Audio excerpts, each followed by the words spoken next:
Fala galerinha do xadrez, tudo beleza? Mundial de Blitz 2024, galera, encerrando aqui o ano com chave de ouro, né? E teremos aqui Magnus Carlsen contra Hans Niemann, o maior duelo do xadrez, não tanto pelo nível de jogo, apesar de que Hans Niemann tá aqui lutando de igual para igual com a elite mundial. Precisamos dizer que o nível do Hans Niemann continua crescendo, né? E de uma maneira realmente fantástica.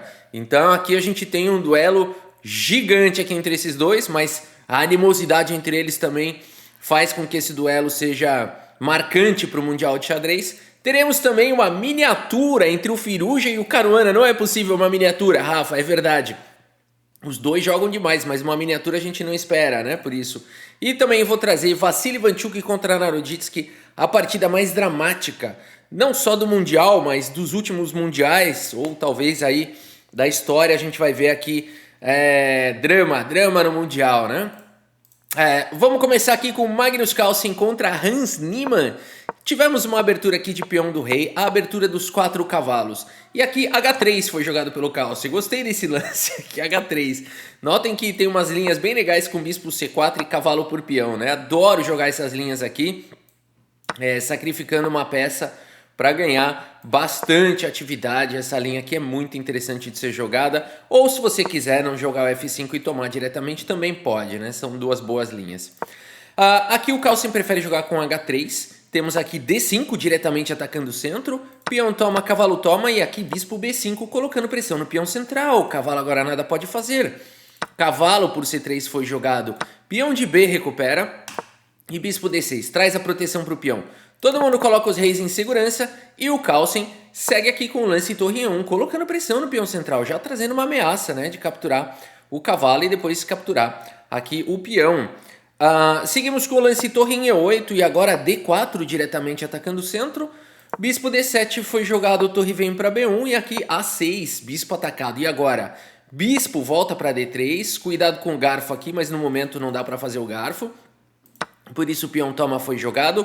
Magnus Carlsen primeiro joga aqui torre por E8 e depois de dama por E8 temos aqui o lance cavalo G5. Que é isso? Atacando agora o peão de H7, não recuperando diretamente o peão. H6 foi jogado, mas agora cavalo E4 ameaça duplicar os peões aqui do Hans Niemann, que segue com o lance dama em E5, lance espetacular aqui ameaçando uma entrada poderosa. E aqui o Magnus Carlsen segue, portanto, com o lance cavalo por bispo, não permitindo esse ataque. Dama toma, recupera e agora peão toma e cavalo toma. E o Hans Niemann tem um peão a mais, no entanto o Magnus Carlsen é o detentor do par de bispos. E aqui o Magnus Carlsen segue querendo recuperar material com o lance torre por B7. Será que esse lance é bom, pessoal? Será que esse lance vale a pena? Aqui o melhor lance segundo as máquinas, bispo B2, colocando bispo na diagonal, bispo E3. Mas o Carlsen arrisca tudo com esse lance. E cara, como castigar esse lance? A gente pensa imediatamente em jogar o lance bispo C6, que foi o lance jogado pelo Hans Niemann, mas como a gente vê aqui a barrinha oscila bastante, né? O Carlsen significa que o Carlsen errou e o Niemann não soube como castigar, como punir. O melhor lance é primeiro o cavalo B5 aqui, deixando a torre presa. E aqui depois de, por exemplo, o A4, aí sim bispo C6 ganhando qualidade, né? Cara, e não tinha como escapar, Rafa, não tem outra coisa aí, bispo toma, vamos ver, bispo toma. Aqui não, tá pendurando a dama. Cara, que loucura, não tem jeito de escapar mesmo, né? Bispo B2, tá vindo bispo C6, então não tem jeito. O Hans Niemann teve toda a oportunidade agora de jogar esse lance, mas joga o lance bispo C6 diretamente. Quanto tempo levou o Niemann para jogar aqui? 2 segundos, jogou muito rápido. E o Magnus Carlsen volta à torre, feliz. Torre E8 foi jogado, bispo em E3, finalmente a dama agora está protegida. Cavalo vem para B5, dama G4, contra-jogo na ala do rei. E aqui bispo D7, atacando a dama. Dama passa para casa de B4, Magnus Carlsen quer trocar as damas contra o Hans Niemann. O Niemann não quer de jeito nenhum. Joga aqui com o lance dama F6. O Niemann sabe o que acontece depois de trocar as damas contra o Carlsen. A4, Magnus Carlsen ataca o cavalo, recua para casa de D6, dama em A5, excelente lance aqui do Carlsen, coloca pressão em todo mundo e a partida segue com o lance cavalo em F5, contra-jogo. Dama por peão foi jogado, bispo por A4, Hans Niemann recupera o peão. E aqui bispo C5, Carlsen tira aqui o bispo que estava atacado pelo cavalo e pela torre e fica controlando aqui a distância ao cavalo, sem deixar de proteger em F2. Cavalo H4. Niemann vem trazendo as peças para o ataque. O computador não gosta desse lance, porque agora tem torre B4 e esse lance é um duplo. Mas, Rafa, esse duplo não vai funcionar, porque o cavalo está protegido. Mas vejam só essa linha do computador. Depois de torre cheque e rei H2, por exemplo, aqui o bispo está atacado, e se jogar qualquer lance, vamos dizer que volte o bispo, tá vindo o bispo em E3 aqui. E as máquinas apontam essa posição como uma posição quase vencedora já para as brancas. Por que isso, hein? Qual é a grande ameaça aqui? Dama B8, bispo C5, entendi. Fica difícil de defender, não é muito claro, né? Não é muito claro realmente que torre B4 vai levar para uma posição vitoriosa. Por isso, torre B8 foi jogada aqui pelo Magnus Carlsen. Dama em E6 faz a proteção. Bispo B4 é o melhor lance. Aqui começa os dois a errarem segundo as máquinas. O tempo do Niemann está caindo. O Magnus Carlsen até que tem bastante tempo, mas vai encontrando não os melhores lances. Bispo C6 foi jogado pelo Niemann. Aqui, dama volta para G3, a gente vê um monte de erro, chance perdida, segunda máquina, mas é tudo coisa difícil de encontrar para os dois lados, né? Não estou passando pano para um ou para outro, não. É para os dois lados, é difícil mesmo com o tempo caindo. E até mesmo com mais tempo aqui, é difícil mostrar por que esses lances são tão errados, segundo a engine, né? Aqui seguimos com o cavalo por G2, parece boa a posição do Niemann. Carlsen segue com bispo D4, ameaçando o checkmate. G5 faz a proteção. Mas depois de torre por E8, ambos os jogadores concordam aqui no empate, né? O ataque aqui foi embora, a verdade é essa. Por mais que é possível continuar aqui atacando, tem várias maneiras de continuar. Os dois se pouparam aqui, não quiseram arriscar e concordaram aí no empate, né? Mas aqui poderia ir embora das mais diversas maneiras. De fato, eu acho que ainda dava para jogar de maneira bem agressiva aqui para os dois lados e tal, né? Mas os dois preferiram evitar aí a fadiga, né? E terminaram aqui no empate. A partida bem legal, mostrando aqui o nível altíssimo do Hans Niemann, que eu vou mostrar aqui depois a pontuação aqui do Hans Niemann, que segue para a próxima etapa, viu, galera? Segue para semifinais aí, né? E a gente já vai ver então daqui a pouco a classificação, tá? Vamos passar aqui também pela partida do Alireza Firouzja e Fabiano Caruana. Se preparem para uma miniatura, meus amigos. O que é miniatura, Rafa? Partida que termina em menos de 25 lances. Aliás, essa aqui não foi uma miniatura, mas foi uma partida curta, tá? Ela teve 29 lances, foi uma partida curta. Vamos dar uma olhada. O Alireza Firouzja abre com o peão do rei, Caruana vem com a defesa siciliana. Legal! Cavalo em F3 foi jogado, cavalo C6, D4 abre a posição. Temos trocas, os cavalos são desenvolvidos e aqui E5.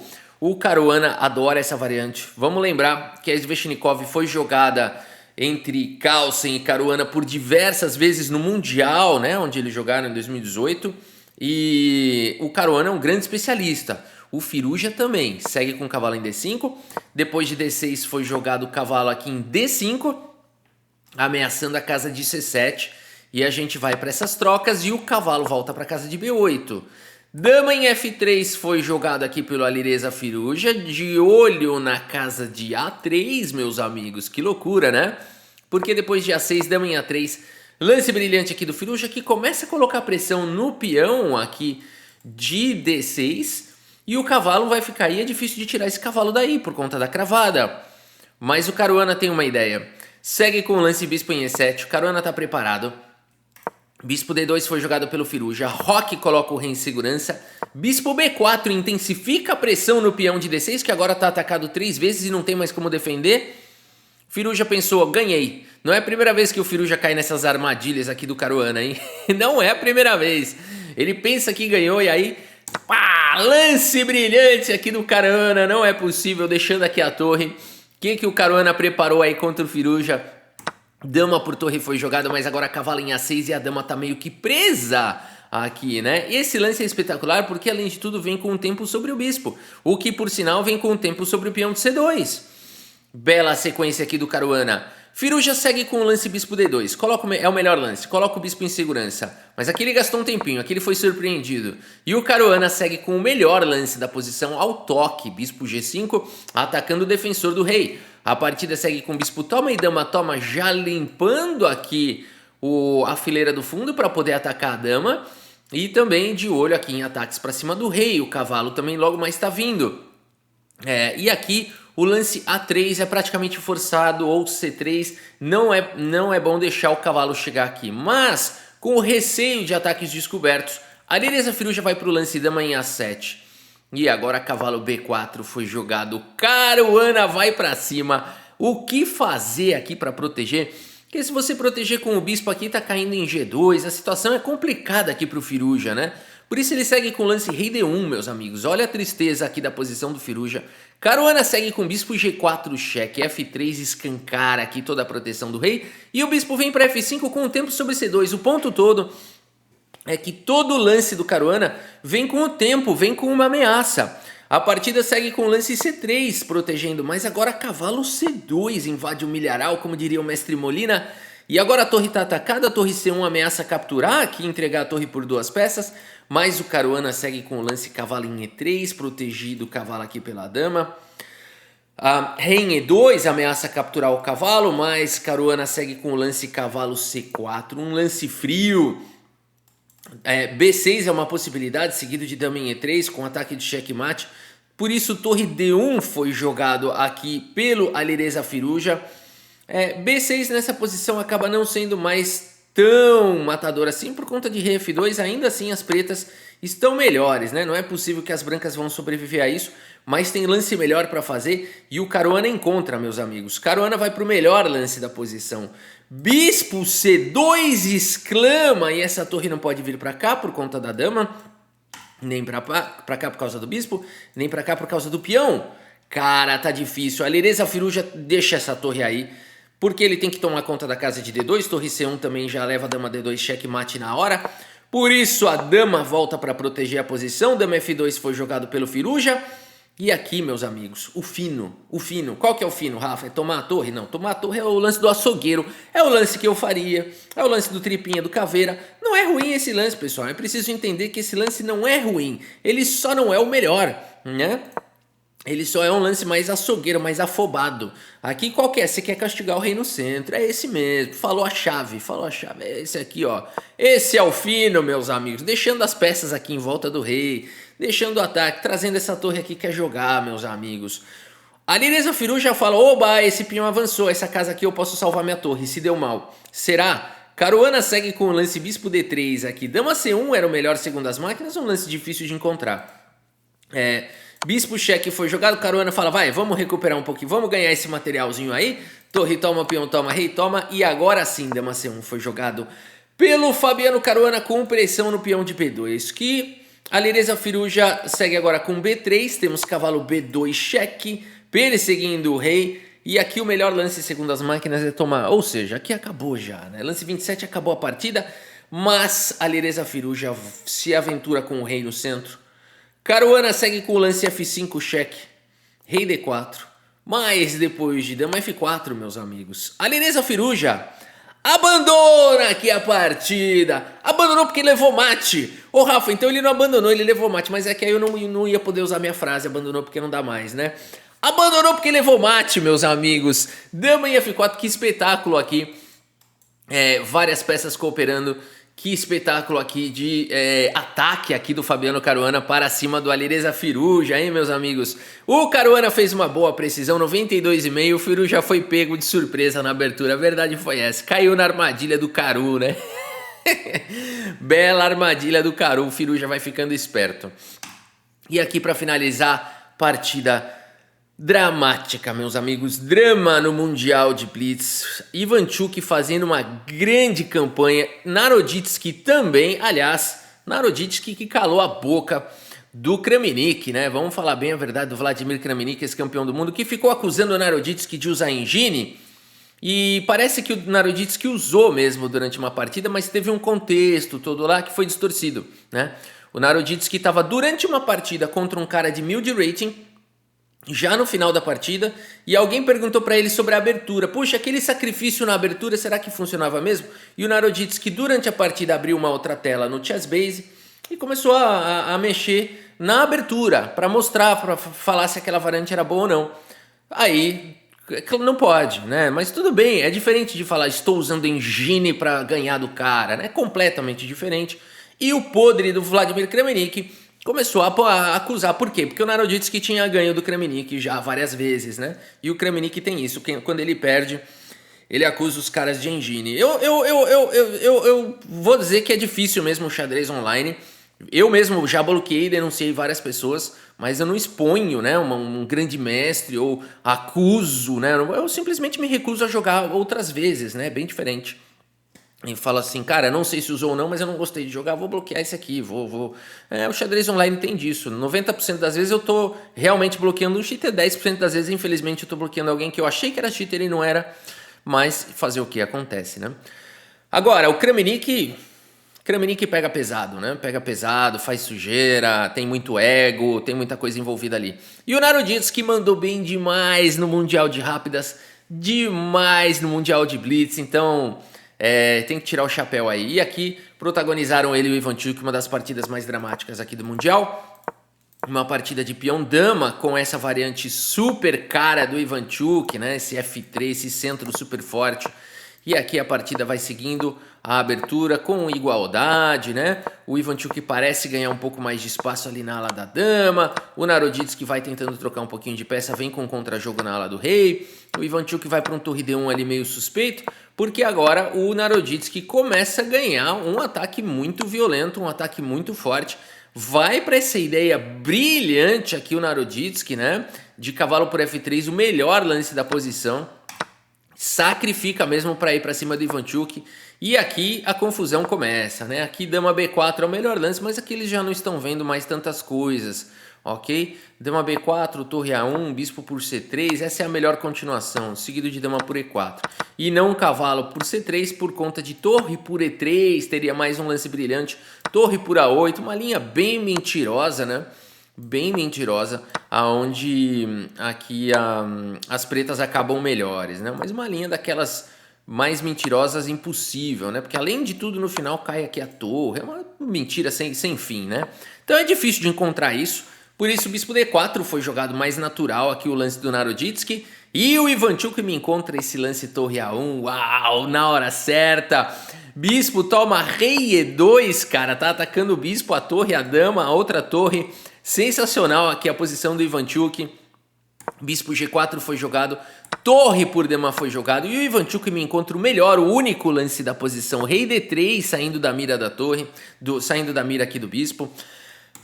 Bispo D4, cheque descoberto, e aqui rei C4, o rei do Ivanchuk, meus amigos, o melhor lance da posição. Inacreditável como é que o Ivanchuk tá bem protegido aqui, né?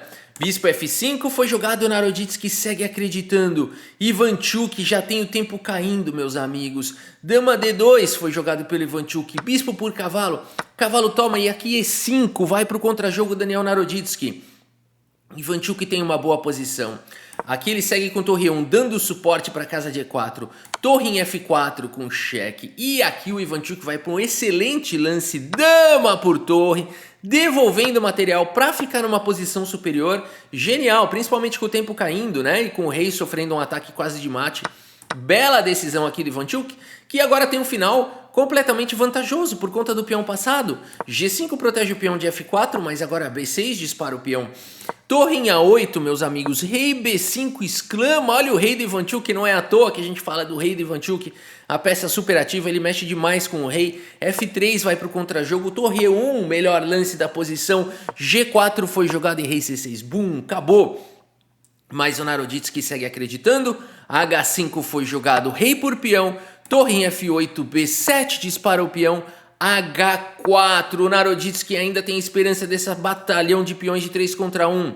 Ivanchuk agora só tem um lance bom nessa posição, meus amigos, e não é rei C7, porque tá vindo G3 com um contra-jogo infernal. Por exemplo, se rei aqui G3, por exemplo, e depois das trocas as brancas promovem, as pretas podem sacrificar e é difícil parar esses dois peões passados e conectados. Só não perdem as brancas aqui por conta da má posição do rei, né? Então dá para segurar um pouquinho aqui essa posição por conta de D6, tem um peão passado, e aqui depois de promover para a dama, D7, né? Dá para tentar jogar alguma coisa assim, ainda é muito difícil, mas as brancas milagrosamente podem empatar. Mas aqui o único lance seria torre F1, meus amigos. Torre F1 forçado. Porque depois de G3, como é que ganha isso aqui? Torre por F3 ameaçando esse peão, ok? E quando o torre toma, promove aqui para dama. Ainda assim difícil, né? Tem que segurar aqui o peão, mas dá para segurar, né? Então aqui torre se vem para dar suporte. Dama em C8 com cheque. Seguido de dama G4 com cheque. Ainda assim um final difícil, né? Mas o peão acaba caindo. E aqui não, aqui ficou fácil. Por isso, meus amigos, que posição difícil. Ivanchuk ter que achar a torre F1 com o tempo caindo. Segue com o lance torre G1. Mas aqui F2, errou também o Naroditsky. Errou com o lance F2, mas esse lance parece tão natural, tão bom, né? Mas parece que o melhor era aqui o G3. Jogou o lance F2, Ivanchuk agora tá ganho de novo. Torre por G4, cheque. E aqui, meus amigos, que final difícil. Torre por H4 é natural, mas esse lance perde. Como é difícil o xadrez. O lance que ganha é esse, promovendo para dama, apostando no longo prazo. É preciso dominar a coluna F e se livrar desse peão. E aqui o que vai acabar ganhando é esse peão aqui. Não é fácil ter essa leitura com o tempo caindo. Aqui o lance que ganha é esse. Agora sim seguido desse. E agora sim seguido desse. Cai esse peão e esse final aqui é vencedor. Mesmo assim é um pouco difícil, né? Mesmo assim é um pouco difícil aqui D6, torre B2, por exemplo, ainda assim é um final complicado. Aqui torre F1 talvez, torre F1, C2, aqui torre C1 forçado, né? E aí sim, aqui vai ganhar, né? Rei qualquer coisa, aqui o peão avança, o rei encosta, não, aqui você promove, aqui torre A2, não tem jeito. Aqui acho que torre A2 então direto para dar cheque, né? Mas também não vai dar certo, né? Rei C8, rei B7, torre, qualquer coisa para segurar a promoção, cai esse peão, as brancas vão ganhar, né? Um final difícil, com certeza, mas o Ivanchuk dramaticamente, com o tempo caindo, ele não sabe o que fazer, vai para esse lance, rei G6, e agora como é que faz para parar a promoção desse peão aqui? Já não dá mais, torre cheque, mas ele faz esse lance, cai o relógio do Ivanchuk. E meus amigos, uma das imagens mais dramáticas dos mundiais. Estejam preparados, coração aí preparado para assistir as imagens desse momento. Olha a tensão. O nervosismo é aparente dos dois. Muito aparente. Eles estão lutando pela liderança para ir para a semifinal. Oh, Ivanchuk. Ele percebeu a besteira. O tempo está caindo. Caiu o tempo, propaganda. Puxa, propaganda entrou bem agora. Pera aí. Ok. Aqui o momento. Vou voltar um pouquinho.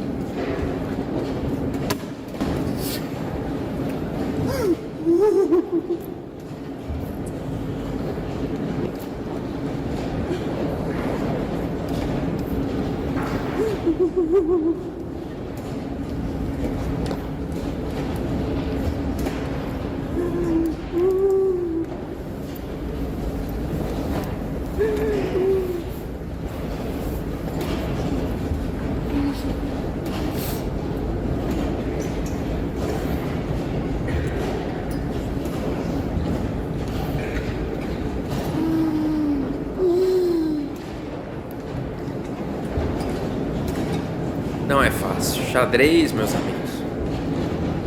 Xadrez não é fácil.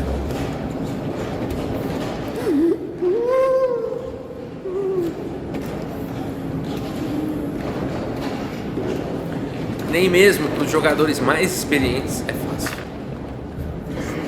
Ivanchuk já foi campeão do mundo de Blitz. Uma lenda, um gigante. Olha o respeito do Naroditsky. Olha o respeito do Naroditsky. Que reação brilhante, que homem gigante que é o Naroditsky. Olha o respeito. Difícil saber o que fazer nessas horas e o Naroditsky reagiu muito bem aqui, né? Respeitou completamente aqui o Ivanchuk, que cai as lágrimas aqui, chora alto, deixa a emoção rolar, né? Ele tinha a oportunidade de agora seguir, lutar mesmo para ser campeão do mundo, né? Mais uma vez. E vai aos prantos aqui. Ivan Tchuk é um querido, né? O Ivan Tchuk é um querido. É um querido demais.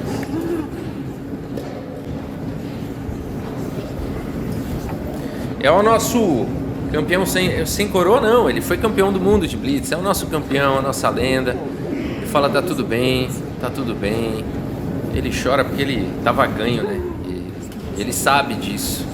Ele sabe disso e talvez ele se sentiu preso ali no relógio, né? No tempo caindo e ele não conseguindo encontrar a melhor continuação e muito intenso, né? O xadrez, ele é um jogo muito intenso, galera. Isso aqui é legal de mostrar porque é bonito o xadrez, que mesmo quem já dedicou uma vida pelo xadrez, a emoção sempre vai existir, né? Você pode estar mais preparado para controlar suas emoções, mas não tem jeito, uma hora ela bate, não tem jeito, o xadrez é assim, né? A gente viu isso no Campeonato Brasileiro, a gente viu o Lucas Mito chorar, a gente viu o Molina chorar. Quem ainda não chorou no xadrez é porque ainda não jogou um torneio de verdade, né? Não jogou um torneio pra valer, porque é fato, todo mundo vai chorar, né? Quem gosta mesmo de xadrez e quem se entrega para um torneio é natural, é normal, né? Muito bem, meus amigos, e vamos dar uma olhada na classificação aqui do torneio. Ao final, aqui, quem é que passa para a semifinal? Meus amigos, Daniel Naroditsky por muito pouco não passa. Danil Dubov, que aprontou, né? Não jogou contra o Hans Niemann, nitidamente por uma retaliação ao Hans Niemann. Depois ele falou que foi porque ele dormiu no hotel, que jet lag. Não, ele deixou bem claro. Ele deixou bem claro que ele só não podia deixar explícito, né? Para não tomar nenhum processo.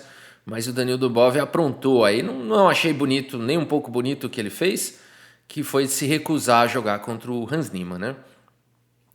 Então Danil Dubov não passa. E Daniel Naroditsky por pouco não passa, hein? Puxa vida, mas aqui não precisa mais provar nada, né? Daniel Naroditsky fez a mesma pontuação do Nepo, do Caruana, do Carlsen, do Wesley So, do Firuja, do Hans Niemann, do Ian Duda, do Murzin, né? Então, que é o nosso atual campeão mundial de rápidas. Então Daniel Naroditsky aqui calou a boca do Kramnik, né? O Kramnik que fala e não tá aqui jogando, né? Não quis vir aqui passar vexame, passar vergonha. Não se deu nem ao menos a coragem, né? De vir jogar aqui e tudo mais. Eu espero que cada vez mais o Kramnik suma do cenário mundial, porque esquecido ele já é, né? Do cenário mundial, de como campeão do mundo e tal, mas que suma. Porque a bandeira que ele levanta é boa, o anti-trapace e tudo mais, mas a metodologia e a maneira com que ele lida com isso é uma sujeira para o xadrez mundial. Eu espero que cada vez mais ele desapareça do cenário do xadrez. Não como pessoa não, nunca vou desejar isso para ninguém, mas como do cenário do xadrez, eu espero que ele cada vez mais se envergonhe das besteiras que faz e desapareça do cenário não vai fazer nenhuma falta para o xadrez.